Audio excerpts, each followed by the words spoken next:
carbon fiber and alloys. So it is a high strength. We talk about what is carbon fiber.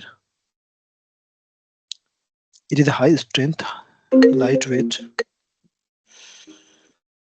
lightweight material composed of thin strands of carbon atom arranged in a crystalline structures. These fibers are typically woven into the fabrics and combined with the resins to form a carbon fiber reinforced material, composite material, which is known as CFRF, RP. Okay, C for carbon. Okay, fabric reinforcement or resin, which is composite.